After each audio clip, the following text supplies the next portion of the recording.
very importantly in this thing. Then in the seventh revolution design, you have the scroll down, you have the modernism, is the modernism revolution, which is the early 20th century. You notice that this 20th century people are already getting advanced in technology, and also they are also getting advanced in creativity.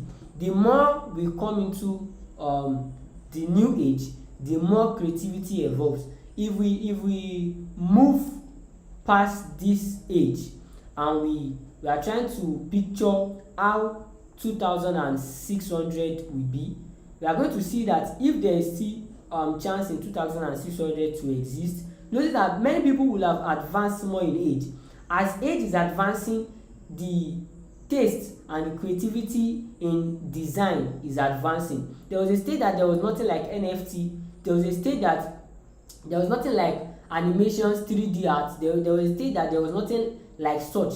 But the more we advance, the more we explore the potential in graphic design. And trust me, this will never end. There is no way I expect this advancement to end, because every time we move into a new era, and this new era brings in a new civilization that will increase our knowledge base on how we can still create and we can still imagine designs. So the more in the advancement from the 15th century to the 20th century, you know that from 15th century to the 20th century, there have been a great advancement in technology and also in design. So technology in a way has greatly influenced creativity and design as a whole. And the last evolution design, I think, is the 21st century, which is the eighth one, which is the mid 20th century, is the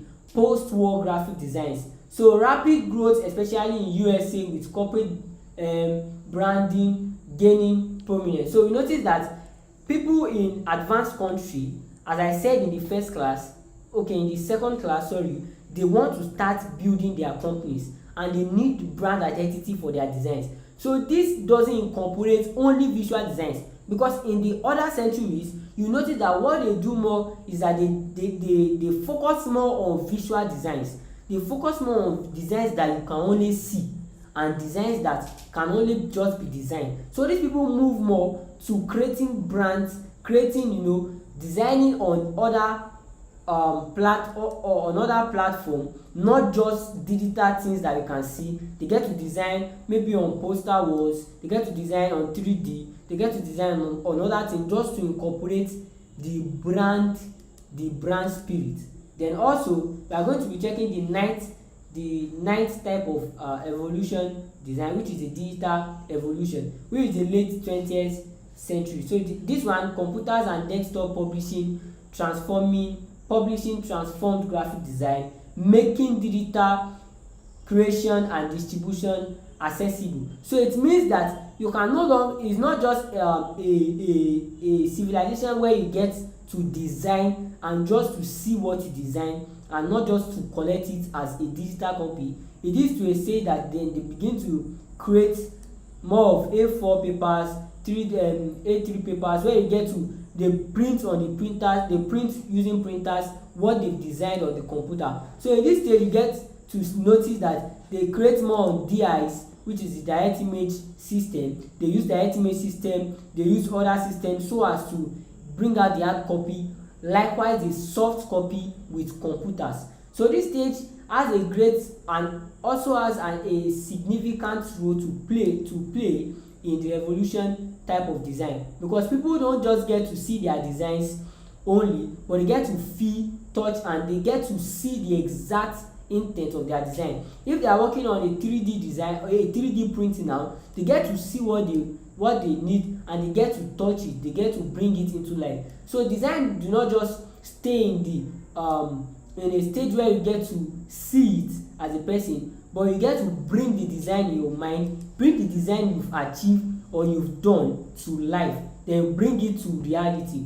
Then we have the 10th one, which is the contemporary graphic design, which is the 21st century. Contemporary graphic design, this more of it is classified and it is characterized by diverse styles, introducing retro and digital designs fueled by internet and social media reach and influence.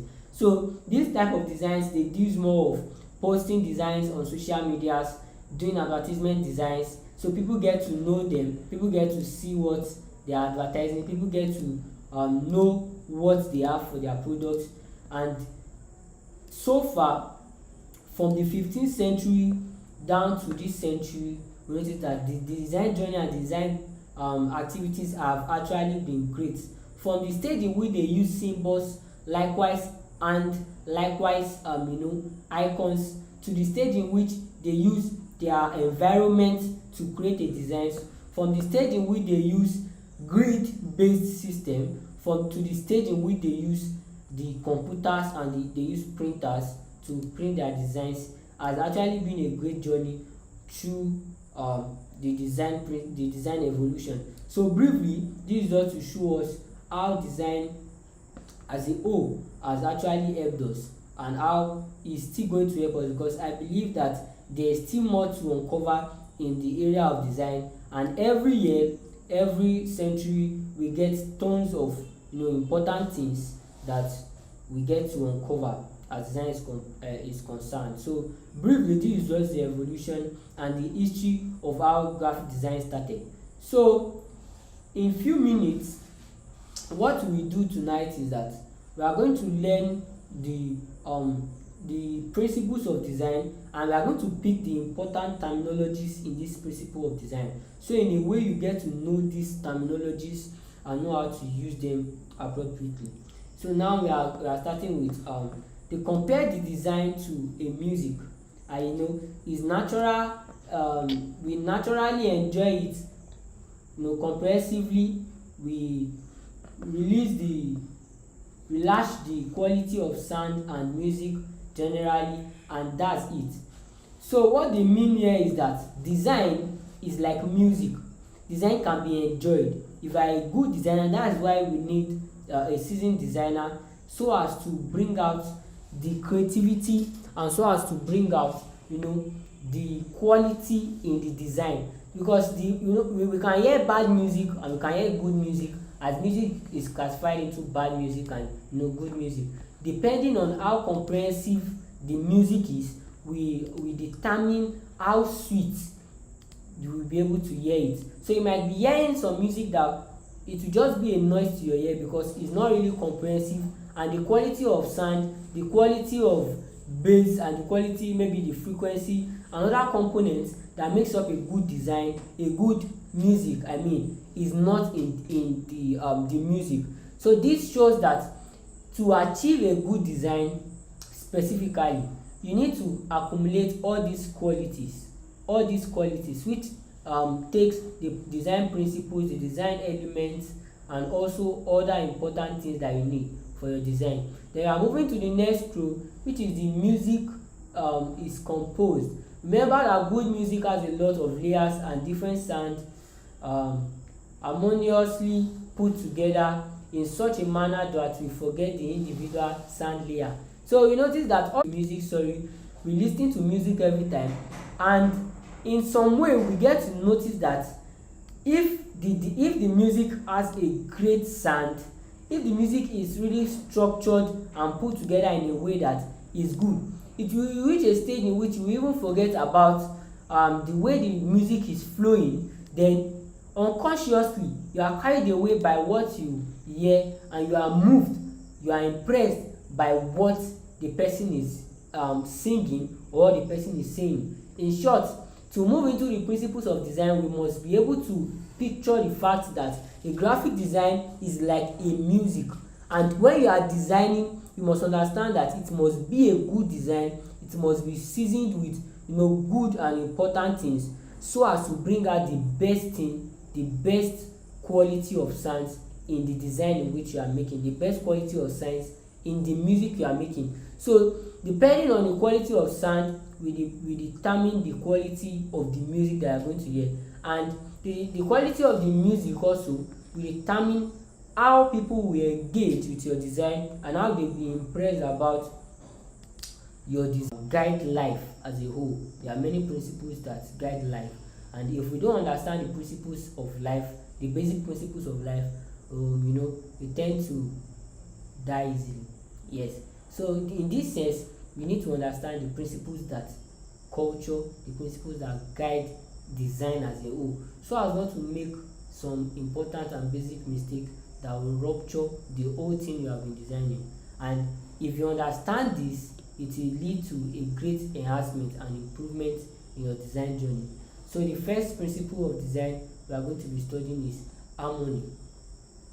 The first principle of design we are going to be studying is harmony. So let us see graphically and iconical with the icons how it look. Harmony and unity, they have similar, and they are together.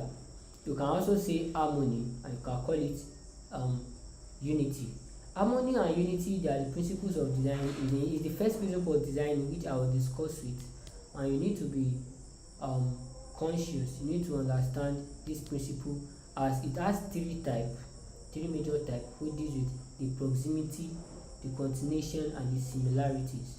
So in this harmony, we get to see how things can be arranged in a way that will make sense, how they can be arranged in a way that you will follow the principle in which you need to arrange them.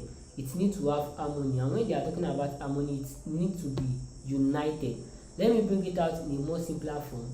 It needs to be coordinated.